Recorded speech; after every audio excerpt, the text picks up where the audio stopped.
Hello and welcome to Lecture 10. In this lecture, we are going to talk about appropriate ethical conduct while developing technology, interacting with it, and how there are different sets of laws and agreements to make use of technology safe, secure, and inclusive. The purpose of this lecture is to give you a perspective about the role each of us can play by upholding ethical values in our professions. This might not give you an exhaustive list about all the practices that you can adopt, but it's going to give you some kind of direction on how you can navigate through ethical dilemmas. Next up is IT and society. Most of the companies that we work with today have technology at their core. Either these are technology companies to begin with, or they use technology to service their customers and collect their data, and thus should be responsible for taking care of the data. So how does the technology that we help create or interact with impact the people around us, and what are responsibilities toward the world in this regard? So many of us can be in a position to develop or help in developing a technology that can have potential to impact people's lives. So we should have a framework in place to guide our moral compass and be ready to explain the limitations and effects of our work. For instance, let's take the picture on the left side, which is a SpaceX rocket render on the Mars surface. Whenever such a picture emerges, people ask if it's ethical to spend huge capital for exploring another planet when we can spend those funds on improving the life on Earth. But SpaceX has been a big proponent of reducing carbon emissions. They are using reusable rockets, and they are big advocates of adopting sustainable business practices as well. So this is a kind of a contingency plan in place, as they say. And at the same time, they are pushing the agenda for sustainable practices. So that's kind of the impact of technology that they try to create. And then on the hindsight, they are actually also pushing the mission for sustainable practices and reduce carbon emissions. Another example is YouTube hiding the dislike count to motivate content makers to put out more content without the fear of being punished for it. It serves as a good cursor. The dislike count used to serve as a good cursor to spot useful videos from other videos. But let's hope that YouTube had people's interest in mind while making this decision. The third is Dogecoin, which started as a meme coin, but now it has a multi-billion-dollar trading volume. People have made good fortune over it, but many have lost their life savings on it because of the lack of understanding of the underlying technology. Elon Musk and many other notable figures have advocated it as a joke, but the harmful effects of the joke outweigh the good effects. Thus, we should be able to understand the effect of technology and the inventions that we create, sell, or endorse.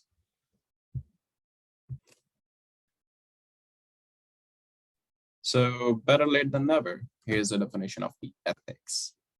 The highlighted thing says the term is also applied to any system or theory of moral values or principles. Later, we're going to see that there are specific code of ethics in computing, engineering, and something called cyber ethics as well. Ethical dilemmas. So most of the times we come across situations we are not sure if something is right or wrong, and at times it cannot be wrong.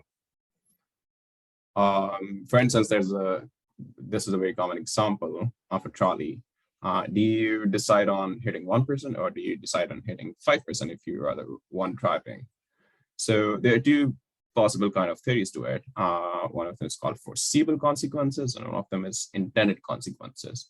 So the intended consequences that you do not want to hit any person at all, but the foreseeable consequences that you have to hit 1 or 5 if you're not able to stop the trolley. And you have to decide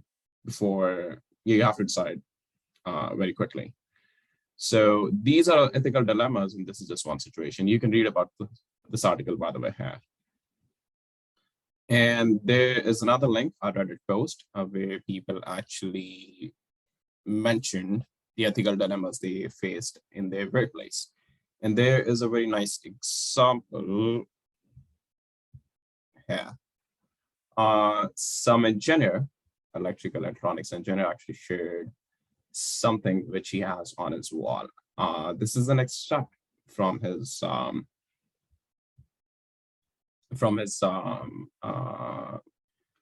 degree or certificate from the university, which has this written on it.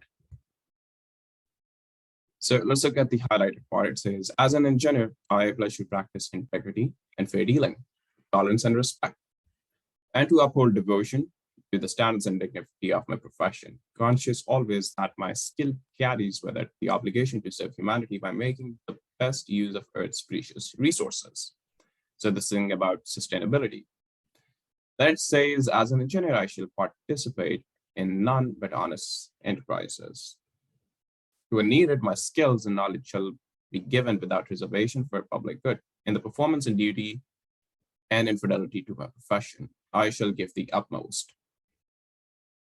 I suggest you look up the other comments of this post as well. People have shared nice instances. So once again, ethical dilemmas, but what are the right answers?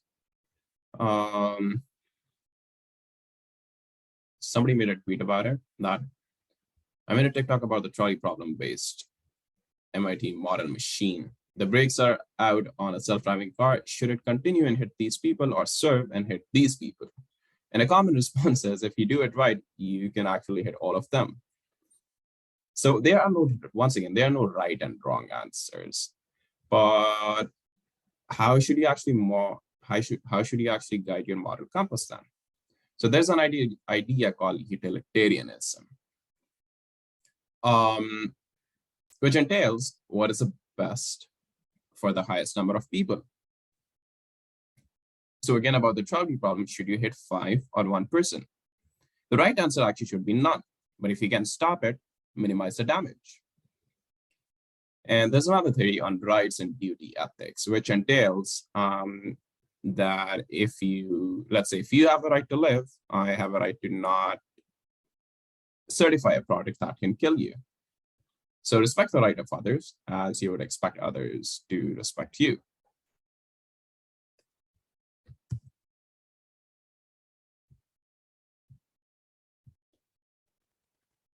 Ethics in engineering. So this is an excerpt from the American Society of Civil Engineering Code of Ethics book, which I have linked here, which says that engineers must perform under the standard of professional behavior that requires adherence to highest principle of ethical conduct. So let's say you're an engineer, you are going to make cars, you're going to make food, you're going to make health equipment, the wires in people's home, and you should follow ethical code in mind while designing them. You should be able to discuss the limitations of your work and its impact on the society. So you might not be doing something intentionally wrong, but if you are incompetent, you should learn the skill before you can start making something that might put others in a risky situation. This again is from the same Code of Ethics book, and there's actually a whole video on it. You should actually watch it. This is from Crash Course Ethics, Engineering Ethics, a very nice video. I would highly suggest it.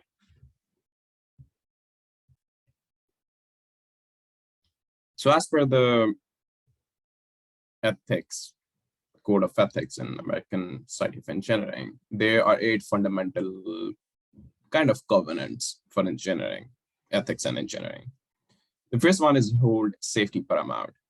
This means that your chief concern as an engineer needs to be the health and wealth of the public.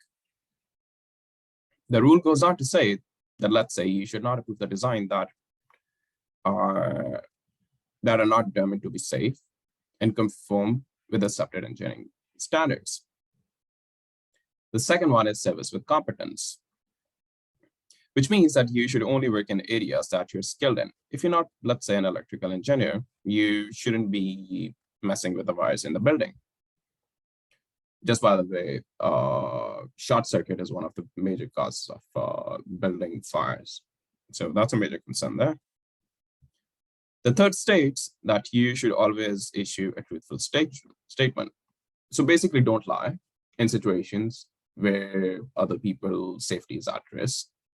If something goes wrong, you should feel responsible to immediately report it to the stakeholders. Then comes a need to act as a faithful agent for each of your employers and your contract and your clients, and avoid conflict of interest. So one of your jobs should be actually to not sabotage any of your colleagues or clients. There's also a rule about the reputation by merit, which means your reputation is built up by the work that you do and not by unfair means.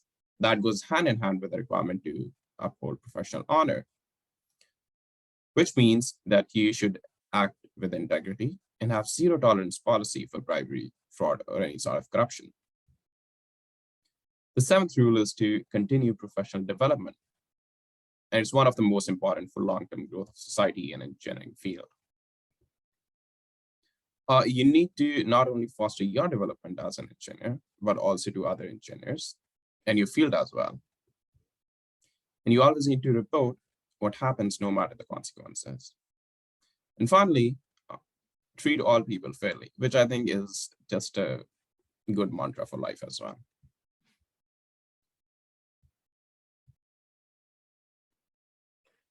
Next up is an example. You might have heard about the Volkswagen emissions scandal.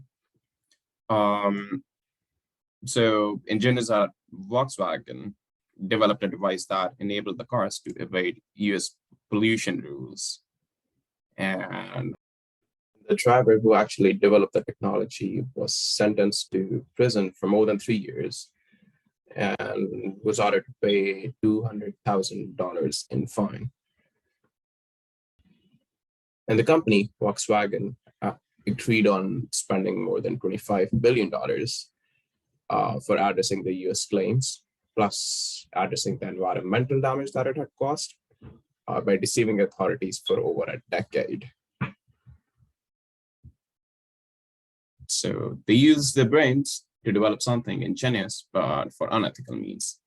And the prosecutor actually acknowledged that the person in charge, or the team in charge, did not mastermind the plan, but argued that he abdicated his responsibility to speak out when he knew whatever he was doing is unlawful and unethical. So this is an example of how Volkswagen basically violated all of the codes of ethics that we discussed previously.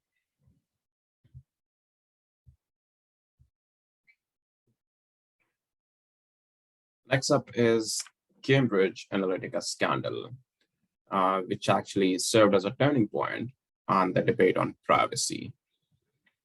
So back in 2014 to 16, an organization called Cambridge Analytica actually tried to sell psychological profiles of millions of American voters to political campaigns. And they acquired private data from Facebook of tens of millions of users, which is one of the largest leaks in the Facebook history.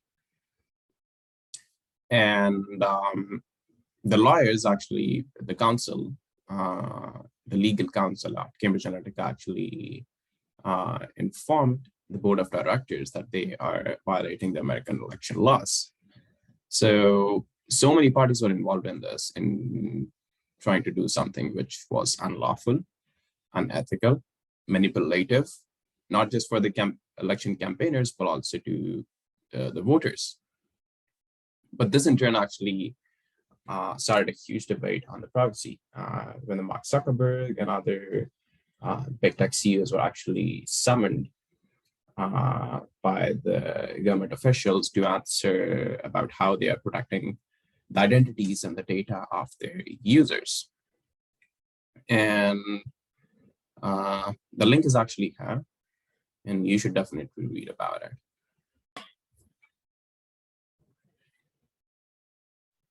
So another example of height regency in Missouri, um, where a bridge collapsed, which happened due to poor design and construction practices.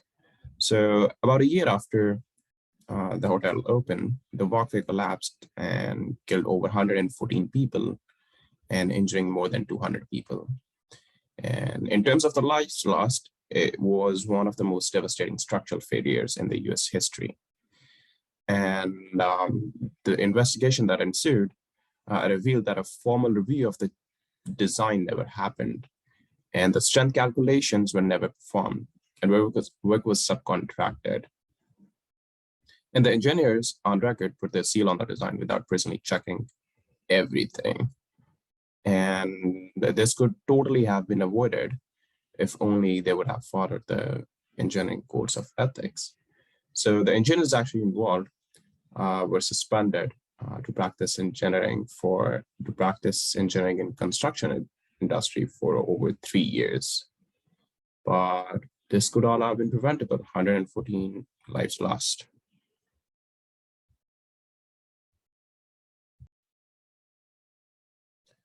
Besides general code of ethics and engineering, there are cyber ethics as well, which outline the appropriate behavior for developing, using, and interacting with technology in the cybersphere, which is rather less regulated. So as a responsible netizen, you should observe some rules to make the cyberspace a safe place. Most of these rules are generally common rightful behavior, like you shouldn't share untruthful, insensitive, or offensive content. But besides that, you should actually play your part in making internet a safe, inclusive, and accessible space. You should, for instance, you should report bullying, harassment, or frauds, because someday it could be you or somebody you know or love would be a target of such a bad internet behavior. Plus, we should be considerate of the children and kids who might be sharing the same cyberspace. Then on ethical code in mind while developing technology. So developing technology and internet actually gives you access to a wider audience. You can develop something and market and share it to the whole wide world. So you should actually be considerate in how that technology can be perceived, used, not just in your culture, but maybe in other cultures or in other communities. So do not make technology whose purpose is to deceive others. Then comes honor the intellectual property rights. Here we can once again plug rights and duty ethics. Respect the rights of others and would respect and expect others to respect yours as well. So in that way, only access software, media, or entertainment content that's through authorized ways. And expect that if you put out something, others going to respect that as well. And if you find something that's in violation of that, you should report it.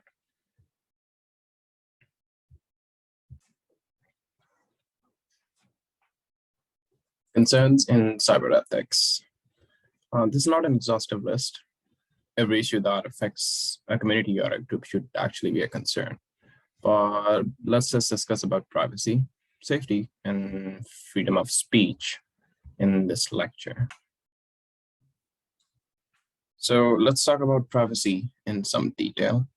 You might have heard about arguments on why privacy is actually important, and I think the link mentioned below discusses about why privacy should matter. And this is an excerpt from the link itself, which says privacy is foundation to who we are as human beings, and every day it helps us define our relationships with the outside world. It gives us space to be ourselves, free of judgment, and allows us to think freely without discrimination. It gives us the freedom of autonomy and to live in dignity. So basically the premise is, who do we want to share information with? Who do we want to share information with? How do we need to be judged? This can differ on different platforms, on different spheres of life. So the debate on privacy is actually very interesting. And there was actually a movie by Edward Snowden on it. You might have heard about it or watched it. And in it, it actually defines that sometimes we actually not get a lot of heed on what sort of information do we share, especially with the government. And it can actually be very horrifying on how they use information.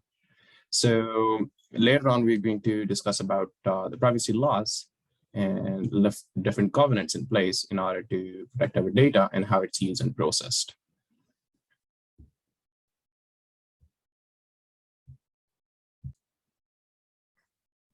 So what are the different mediums that you share your data with? Whenever you are connected to internet, you are sharing your data. This can be through cookies, this can be through other different mediums. For instance, Facebook and Instagram, you share your pictures, which are identifiable through image recognition and other techniques. Facebook, later on, I'm going to share what sort of data does Facebook collect on you being a user. We've got telemetric systems in our cars, which actually observe all of our location, what we visit, when we visit. So we actually provide a very well-structured, which is called breadcrumbs on our mobility. Financial systems, how much we earn, where we spend, our spending patterns, tracking our cellular services. We have mobile phones with us, and the location using the cellular services can actually be tracked down to meters, actually. Filming, even for security reasons. Amazon Alexa or other smart home devices. You might have wondered, whatever you're speaking can actually be heard through Amazon Alexa or other smart home devices. This can actually be used for good reasons. For instance, in case of a disaster, your mobile service network can actually determine your location, and that can actually help in rescuing. School shooting in US is a big concern. So Snapchat actually has an infrastructure in place that, let's say, if somebody brings a weapon in the school premises, they can actually spot it, report it to the security agencies, and they can take immediate actions before something actually happens. But sharing location or other similar information can actually be a very big ethical dilemma. Do you need to share information? Why does the company, even when you do not consent, need to keep your information? So that's a big ethical dilemma and something we should consider while using such services. Next up is transparency and security. The security entails how your data is stored. Is it safe? If you give access of your data to Facebook, is it going to share with somebody else? Should you know about it? And you can actually download the data that Facebook or Twitter and many other companies like Instagram store on you, which are used for profiling. It does enhance user experience. They give you targeted marketing advertisement. They show you the content that you actually want to see, and they keep a tabs on your interests. But let's see at what cost. I've actually shared the link in the previous slide here. You can actually click this link and it's going to give you step-by-step method on how you can download your data from the Facebook or Twitter. So I did the due diligence and there's a lot of data. I'm not an active Facebook user, but even then, the data downloaded was upwards of 2 gigabytes. So some of the things that are actually eye-opening and concerning for me are I'm sharing here. So this is actually a list of all the applications that I have on my phone. I never knew Facebook is keeping tabs on that. So besides this Facebook does have an information which we actually permit or consent to while signing up Facebook and click on their terms and conditions section. So it literally has a list of all the applications that I have on my phone. Then it has a record of my location, my device location, my last location, my location history, my primary location. So I could be, let's say, in a school, but my primary location is going to be the place where I stay most of the time. So that's there as well. My time zones. And there's more to it. Based on my location and information connected together, that they can actually see what school I go, even if I haven't given that information, where it's at. And then it shows the active applications. Let's say that I have used recently. And you can see the name of the application, data added. So even if you have removed an application, it's still going to have information on it that this application was deactivated. Then you might have noticed that if you search on a specific topics, you see more often of those posts and topics. So this is a kind of list of the topics I was interested in when I was active on Facebook. So artificial intelligence, machine learning, augmented and virtual reality, entrepreneurship, and startups, and NASA. So you can actually download your data from Facebook and see what sort of information are you actually sharing with the company.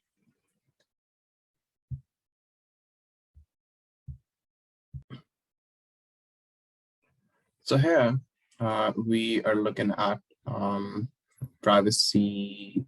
privacy policy, and actually a privacy report from an individual kind of a watchdog called privacycommonsense.org. You can look up the report yourself as well. And they have actually ranked different kind of concerns in compliance with different privacy protection acts. For instance, you can see GDPR here, which we are going to discuss in detail later on. But let's say protecting personal information was ranked 50 and a full score of 60. You can actually look this up online as well for more holistic view.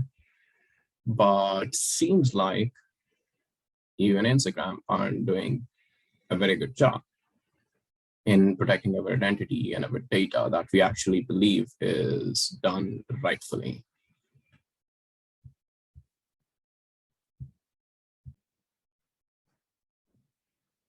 Freedom of speech is one of the biggest concerns in the cybersphere. Since internet allows people to connect around the world, it gives people the ability to communicate information, ideas, and other forms of speech. It's certainly the least expensive way to reach to a larger audience in a short amount of time. But unlike print and other regulated form of media, the integrity of information cannot be preserved all the time.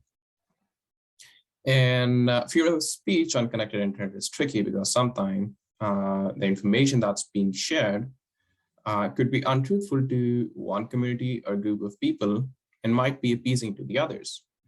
For instance, recently we have seen vaccine hesitancy campaigns, debate on gun control laws, or let's say sharing religious views that might be discriminatory to a community and can induce hatred and cause violence. One of the biggest concerns is regarding women's movement.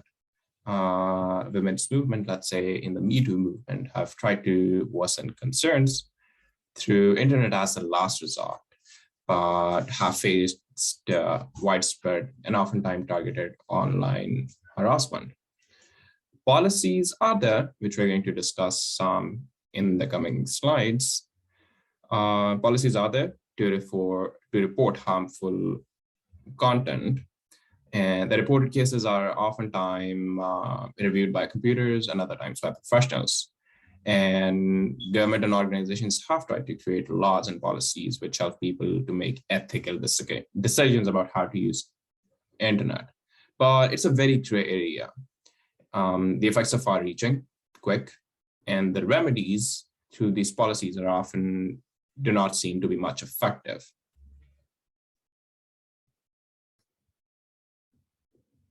Next up, we are going to talk about the legal frameworks.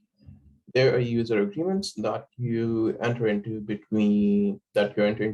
and are between you and the company who's providing the service. And then there are laws that are governed by the government User agreements can be of different types. One of them in the cybersphere is cookies. And there's actually a cookie law in the European Union that actually entails what sort of information can the companies collect. So what actually is a cookie? Cookies are small data files that actually store how you use a website. So for instance, if you are using an e-commerce website, they can actually log what links you click, what language you use, and using those links, they can figure out what sort of things are you interested in. If you're interested in sports, if you're interested in electronics. And these are actually saved in the browser. So you can actually see if you're using Google Chrome or Safari, you can actually download your cookies from there.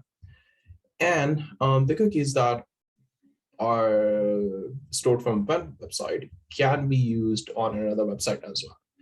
So a lot of times you might have seen that if you just Google something, let's say if you want to buy a pair of socks, so you just searched it on Google, but all the other websites that you go on, you see advertisements there as well. That is because the Google AdWords is actually responsible for showing the advertisements on each site. So no matter which site you use, and if you allow cookies, it's going to keep tabs on your preferences. And no matter which site you go, if the site has actually enabled advertisements, it's going to show you related advertisement related to socks. So cookies are actually very interesting. They at times enhance your user experience as well, give you customized recommendations, and are used in targeted marketing. But they can also be used for, let's say, if you change your language on a website, next time when you open the website again, it's going to show you your preferred language.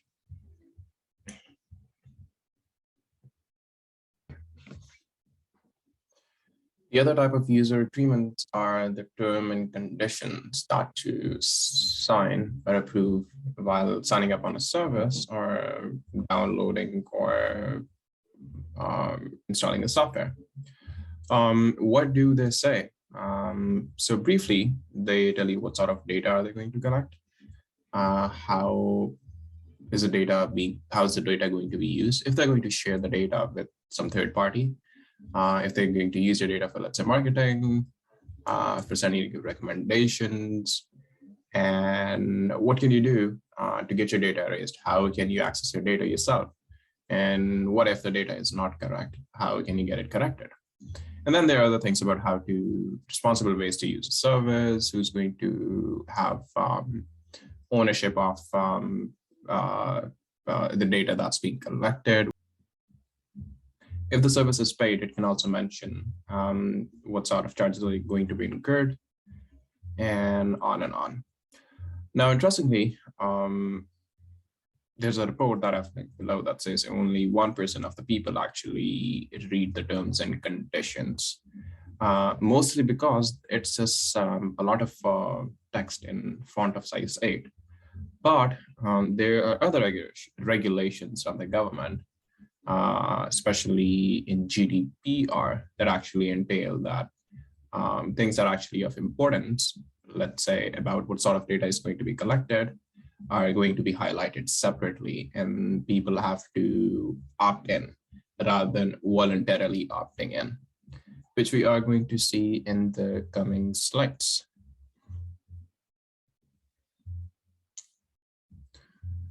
So legal framework for protection of users. From now on, we are just going to focus on GDPR.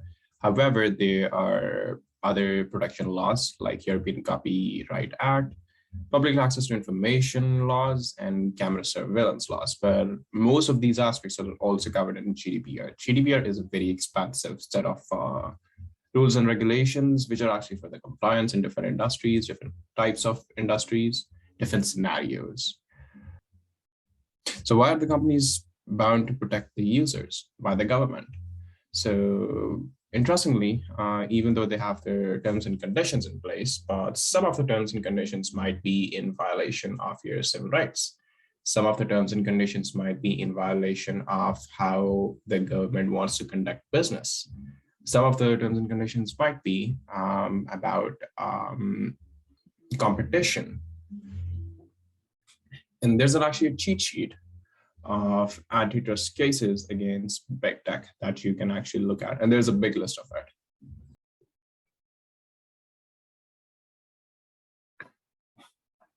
GDPR covers all the aspects in the previous User Protection Acts, but it goes far beyond them to cater to the needs of 21st century. It also lays down a framework for governments in each European Union country to adapt these regulations to meet their own localized needs and requirements. So GDPR governs on a very broad list of issues and topics. For instance, you can see GDPR governs on issues like artificial intelligence, which entails training the machines with unbiased data and kind of giving a model sense to the machine. Then it talks about finance industry and what data can banks keep and how they can process it. Healthcare in digital age and the protection of patients' data. Protection of data of criminals by security agencies. Transport and what kind of information should be available to the users and what kind of information can the transport industries keep on the users. It also talks about the surveillance cameras and advises the data authorities to minimize the surveillance to absolutely necessary situations. The list actually goes on, and you can read about it in the link here.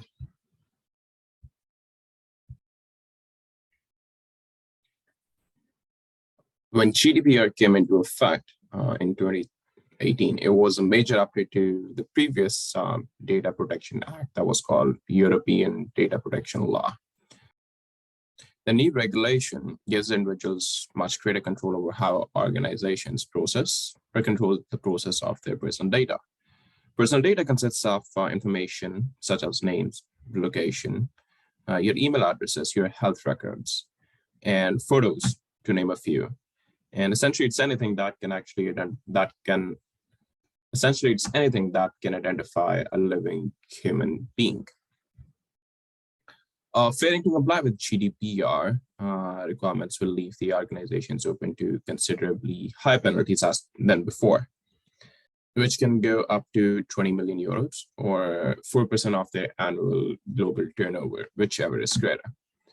But it's not just the increased obligations and the penalties that are important, but the new law actually promotes greater transparency, accountability, and aims to increase public trust by giving individuals more control over their data. And lastly, there are a lot of technical measures that are listed in the GDPR, which organizations are required to comply with in order to become more resilient from the cyber attacks. Furthermore, there are 6 data processing principles that data controllers are responsible for and must demonstrate compliance with. The first one is personal data must be processed lawfully, fairly, and in a transparent manner. This shouldn't just be in writing as elucidated in the terms and conditions, but in spirit as well. Second is data can be collected for a specific, explicit, and legitimate purposes. Second is data should only be collected for explicit and specified reasons and should be limited to what is necessary. And reasons for why specific information like a home address and gender is being collected can be shared, as we're going to see in the next slide. Data should be kept up to date where necessary. For instance, patients' data, which can have consequences on their health and treatment. Data should only be retained for as long as necessary. For instance, if you go to a mall and they have your footage for security reasons, they should delete it in a specified time frame and do not keep it indefinitely. This information is actually collected from this video that I have referenced there. It's a small video and you should definitely look it up. Based on the data collection and processing principles, the companies should explicitly let the users know about the information they are collecting. They should explicitly let the user know if they're going to contact them, if they want to be contacted, and if they want to be contacted through post, email, telephone, text messages, or automated calls. And this has to be actively opted in rather than being a default choice to receive such information from the company. Then there should be an option to change these preferences. If the user wants to opt out, there should be an option for it. And the user can also change the frequency, and can also request to erase the data that's being held with the company, or restrict them from processing their information, even if they require collecting under some circumstances.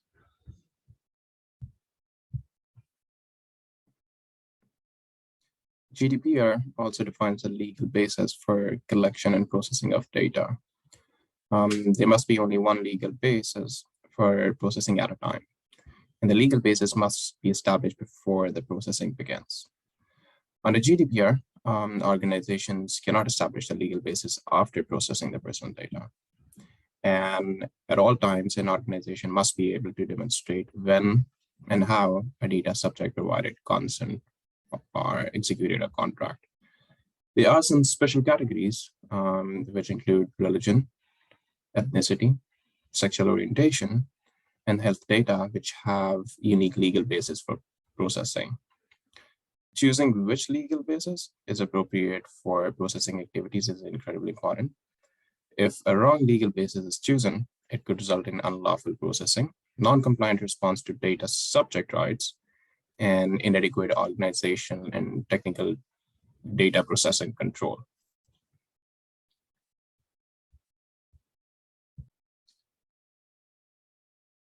The different lawful bases under GDPR include contractual obligations, where the data authority can demonstrate the necessity of the data for establishing a contract between the user and the organization. For instance, during the sales process, the organization may request the user to share their credit card information or contact information. The other is legitimate interests. For processing activity that a data subject would normally expect from an organization that it gives its personal data to. Like when you're using a food ordering application like Foodora, the application asks you to request you to share your location so it can show you the nearby restaurants. Vital interest. Vital interest would be a legal basis in cases where it could be required to save somebody's life. This is more commonly seen in emergency medical care situations. Consent is the easiest one as a legal basis. You can just ask the customer or the data subject if they consent in giving you access to specific information.